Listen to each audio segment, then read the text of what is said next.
This is Smitten Kitchen's version of Pierre Hermé's World Peace Cookies. Yay! And Katie's going to show me how to make them. So do we just go from the top to the bottom in this with the ingredients? Or should we... Yeah, you can. Okay, so 165 grams of flour. We have a little... I will do this backwards. Should I also zero with this guy? Yes. So I'm going to zero this with the sieve on it. I'd use a big spoon. And using a big spoon, like how big? Like gigantic or just like a... the spoons you eat cereal with because they're large. Alright. And I'm going for 165 grams.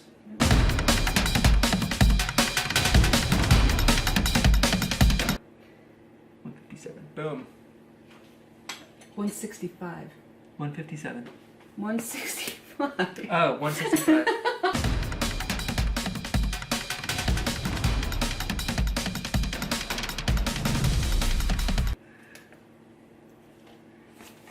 Now we're going to put in 25 grams of cocoa. Don't use the flour spoon. Don't use the flour spoon in the Or cocoa. wipe it up on your hand towel. Oh, my station hand towel with gnomes and skiing gnomes and Christmas trees. Yes. Well, I should also scoop out the flour that I did get in there. We want 25. 25.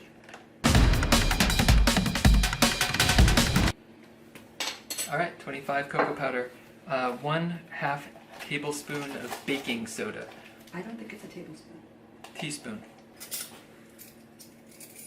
You should speed this up and do it to like Benny Hill. To the chicken song. Of back soda, baking soda. I didn't know you were going to give it a close-up. A Boom. beauty shot. Boom, look at that beautifulness. Yes. Sorry, that's just having fun. All right, 155 soft butter. What? Grams. 155 grams of soft butter, which, have we measured this out yet, or is this just a bunch of butter? Do you really think I didn't weigh it first? I don't know. So, Yes, it's weighed 155 grams. Catherine has been kind enough to weigh 155 grams of soft Softened butter beforehand. So you leave that out for how long? Well, I cheated. I put it in the microwave because there was no time to soften it up even though it was cut up. So I use a probe, get it to like 167, 168. It should be firm enough that you can't just like squish it. Yeah. But getting soft. 167, 168. Then you get the right mouthfeel. And this is like a shortbread kind of cookie, so it would have been better if we'd done that, but we didn't. So we're done with these ingredients for sieve. Yeah, we're just, the cocoa especially clumps, and when you put it with the other stuff, it just all breaks it apart. So if you didn't have a sieve like this, what would you use? You would go out and buy one, wouldn't you? Yeah. So this is like a fine grade sieve. This is not like a colander. But if you had a, And when you're done with that, it looks pretty cool, actually. if you had a, oh my God, what are those things called? The flour squeezy things. The flour A squeeze. sifter. A sifter. A sifter. My God. Am I done with this? If you want. You could use a flour sifter for that. I just use a fine sieve because I can do so many other things with it. So put your dry ingredients aside. And put you're going to measure the sugar into the middle bowl now. Okay. Just leave that in there. Yeah. All right, 0. Next up, 125 grams of brown sugar. Don't forget that, like I did last time. Yes. And then I had to mix it in to already finished dough, and it was bad. Okay. Goodbye, spoon. You're dead to me. Hello, spoon. Okay. Are you getting saucy with the spoon? I'm getting saucy with the spoons. All right. 125. Boof.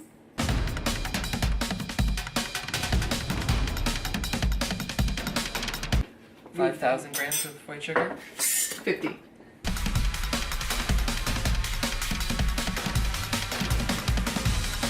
One-quarter tablespoon of salt, which is you.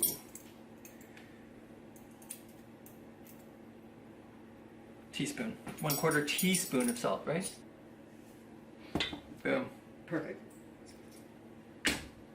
1 tablespoon of vanilla.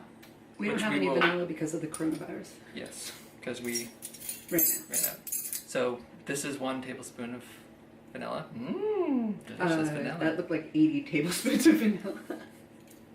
All right, 140 grams of cocoa chips, chocolate chips. I wrote this out by hand. That's part of the problem. Those have to be chopped. Is that what this is for? Yes, but you don't necessarily need to do that now, but you can if you want to. As opposed to what? Oh, tomorrow? Like, is this going to go in there? Yeah, at the end. So I should do it? Right? Sure, okay. Oh, did we already measure that? Yeah, I did. The Cuisinart is clean in the dishwasher, if you would rather do it that way. Not everybody has a Cuisinart. I'll do it by hand. Okay. This is 140 grams of chocolate chips. Can you buy these like the right size? Yes, you can buy mini chocolate chips, but they don't have them at our grocery store, and it's just as easy to take some out of a bag and chop them up. If you don't chop them up, they're so large in the cookies that they break.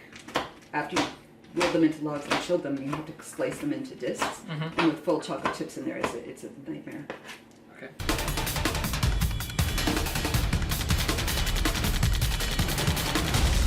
So can this get too chopped up?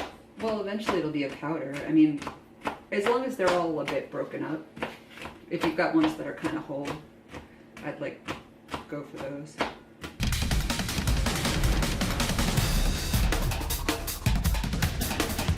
So I don't think that is 150 grams anymore, because I think half of it's on the floor. 140 grams. And some of it's on my fingers. All right, next up is mixing up the wet ingredients. Like, what would you call it? Creaming the butter. Creaming the butter. Are you ready to cream the butter? Well, I sure am. I don't know what that means. It sounds like a euphemism for something. If you don't have a hand mixer like this, if you don't have a stand mixer, which you're about to see, you can use a hand mixer like one of these guys. And if you don't have one of these guys, then you can just mix with a whisk. Wooden spoon. No, with a whisk. No, a wooden spoon. How they did it in the old days. Olden days. Boom! Stand mixer. Woohoo! Okay, so we have. Is this like some sort of bread thing? No.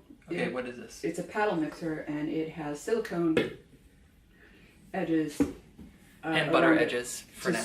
To scrape the sides as it goes, because the regular KitchenAid paddles, like, you have to stop and scrape down the sides like a million times. You don't have to do that with this. Okay, but if you have the one that comes with the mixer, which looks similar but doesn't have the it's metal things, then you may have to scrape down the sides as you go.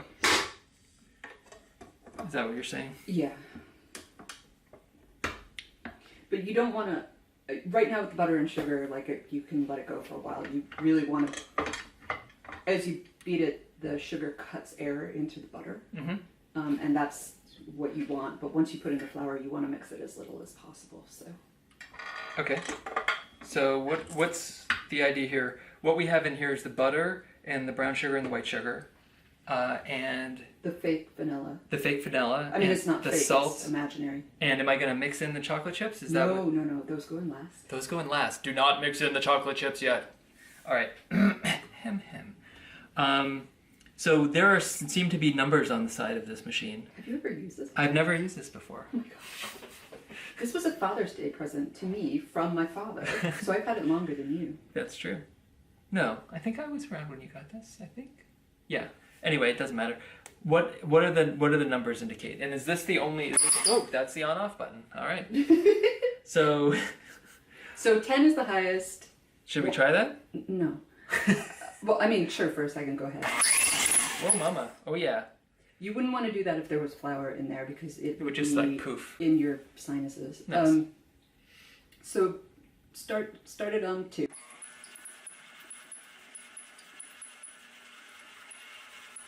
And then you could put it on 4. And it needs to go for like... Well, how do I know when I'm done With what? with mixing this? The butter will look creamy and lighter.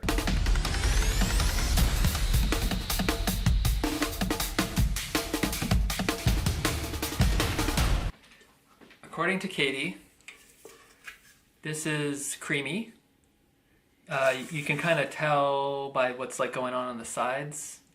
But she says that the butter has betrayed us. The butter's a little too soft. So. The butter is too soft. We've been betrayed. But most probably people gonna be wouldn't fine. really care. We'll survive. Okay, what's next? Pour the dry, just this, not the chips, into the bowl, into the stand mixer bowl. All right, all in one go? Yes.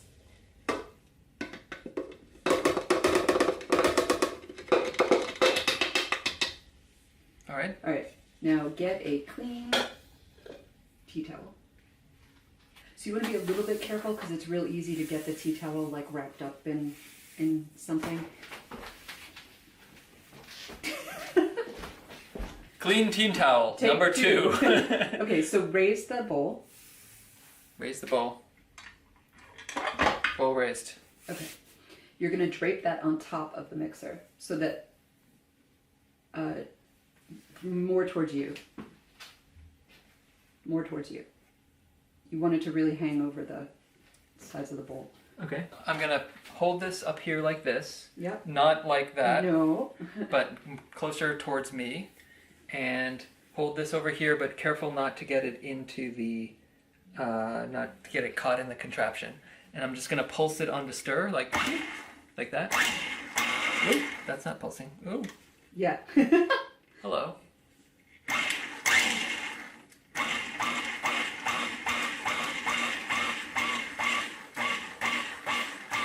How do I know when I'm done? Well, how's it looking? It's looking salt and peppery. Keep pulsing a little bit. You can just for a little bit longer.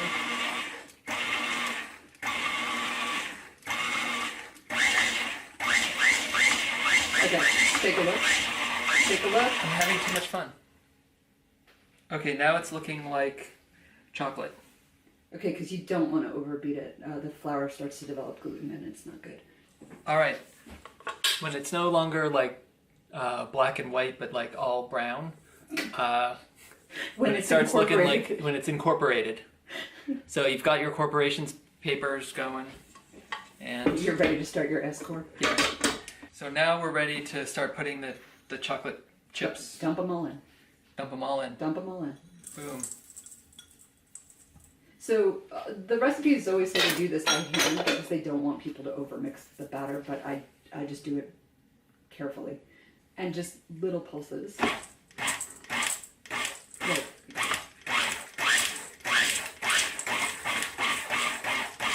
Until the chocolate chips are mixed in. are mixed in with the. So you don't want to get fully mixed before you put the chocolate chips in, or else it'll be too mixed by the time you're done mixing in the chocolate chips. Well, if you're working quickly, once the dough starts to come together, you can dump in the chocolate. I think this is good. All right, so there aren't any more loose chocolate chips kicking around, and it's not over mixed, and there's no like powder or flour or anything. So yeah. What's next? Next, you are going to form it into 2 logs. Parchment paper, wrap them up, and we'll chill them. They have to chill for 3 hours, which means we'll bake them tomorrow. So I can get rid of this. yes. All right. So now we'll get some parchment paper going on.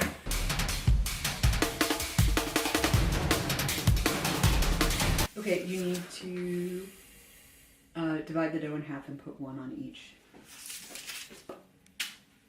You can hand mold them and roll them up, but it gets sticky fast. I do it with this. You've seen me do it before, right? This is some sort of guide.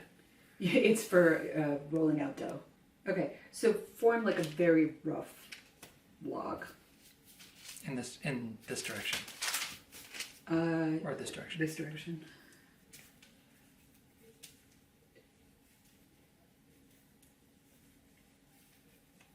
Cool. So turn it towards you, right? And bring this to that edge.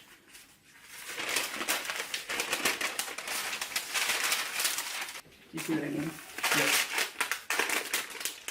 I don't understand why I just don't roll it a little bit, but okay. If you want to, you can. These are very healthy. Yeah. You can just roll it. So what's the objective here? You want it to be a fairly uniform circumference log so that when you slice it, the cookies are all roughly the same. Okay.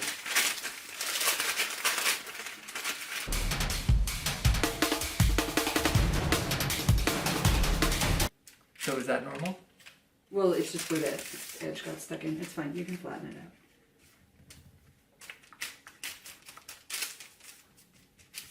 Okay, you don't need to handle it quite so much. So roll it up. Yep.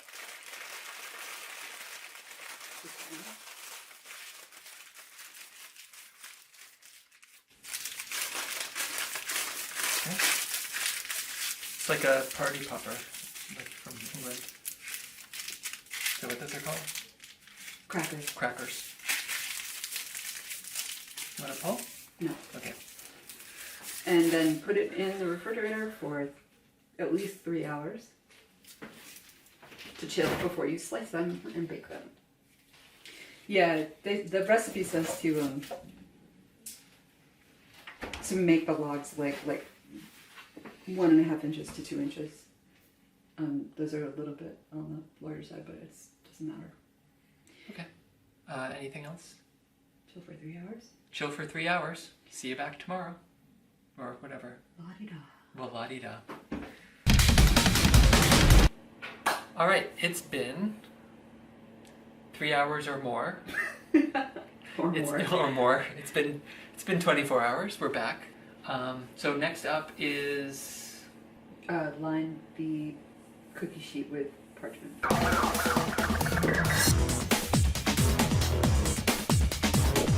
So using the marks on the bench scraper as a guide, you want to choose a knife. I honestly have had the most luck with the meat slicing knife, but you could try different ones and see what you like. But at any rate, mark off 1/2 inch notches all along. oh It's on the bench scraper right there. using. I see. You can do it on the top. So on this bench scraper are little ruler marks. Yeah. Do it on the top.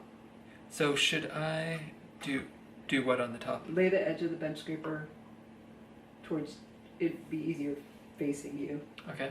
And then mark it in 1/2 inch increments. And should I just cut off some clean edges? If it will make you happy. It will make me very happy.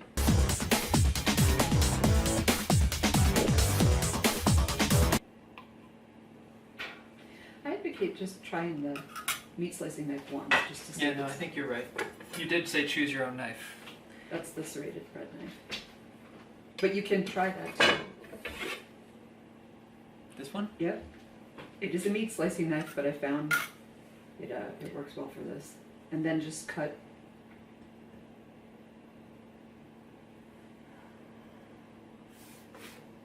You just want to. Oh, go straight down? Yeah.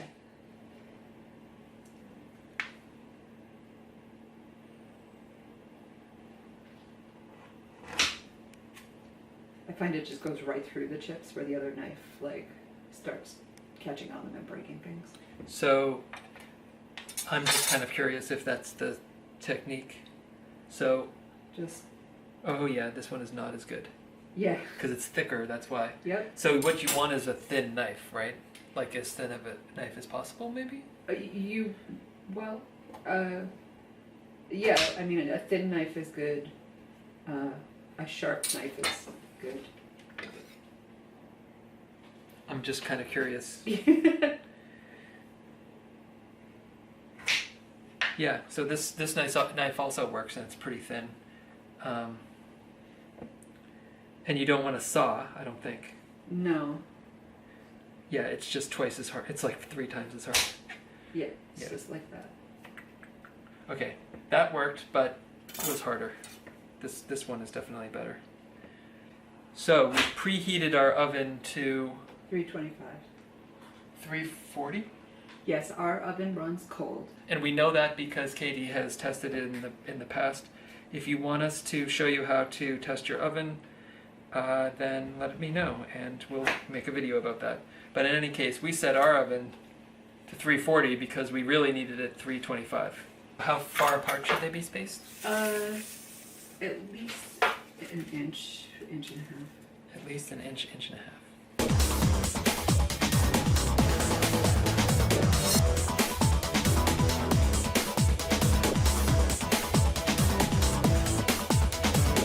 So the nice part about me not knowing what I'm doing is that whoever's doing this at home might not know what they're doing either. And so it's okay to make mistakes. All right, so what's next? You're going to put that in the oven for 12 minutes. For 12 minutes. You're only going to put 1 sheet at a time. I haven't tried 2 to find out what that does, but the recipe says 1 sheet at a time, and that's what I've always done. So it helps if you have a big pan. So yeah, those will go for 12 minutes. When they come out, you can put them on a cooling rack in the pan and leave them there to cool. They're too delicate to move.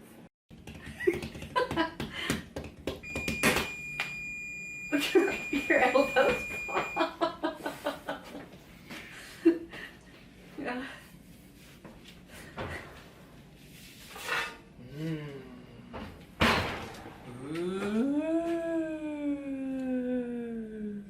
All right. Enough oohing and eyeing. That made them sound like they were haunted. Should I put these right in? Yeah, I'd put them Sideways. Yeah, landscape. Put them in the oven like this. Not like this. Well, And a little bit towards the back, or no, right in the middle. right in the middle? This is another way it helps to know your oven. Often an oven has a hot spot in one back corner. Ah. Flipping the sheet front to back helps with some of that. So these ones are now touching. That's okay. Did they migrate, or did they spread out? They just must have spread out. Yeah. They're just touching a little teeny bit. Like once we go to cool them, they'll just come right apart. Yeah. Mm-hmm. Yeah, these do spread a bit. But it's another reason you want to take them right out of the refrigerator, cut them, and bake them. Like you don't want to let them sit out. Oh, that's an and warm up, okay. and then you put them in the oven, and they'll just. Okay. Yeah, usually the trick with cookies is keeping the butter solid, because over a certain temperature, usually starting around in the 70s, somewhere 70 degrees, the fat starts to separate out of the butter. And once that happens, you can't put it back in. It's just like they're forever separated.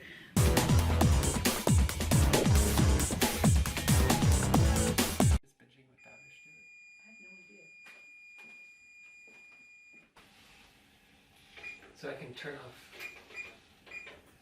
off the timer and turn off the oven. Yes.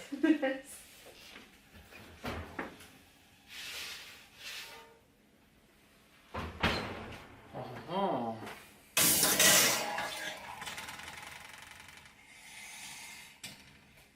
Ah, that's burning hot. Don't touch it. Here's the one that wins the ugliest award. Ugliest. Well, that was the end. Mmm. Ugly but tasty. Mmm. Mmm. This one gets the award for most circular.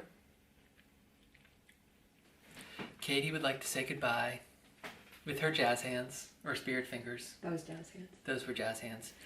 These are spirit fingers. I hope that you learned something. I sure did. I learned we're goofballs. I learned we're goofballs too.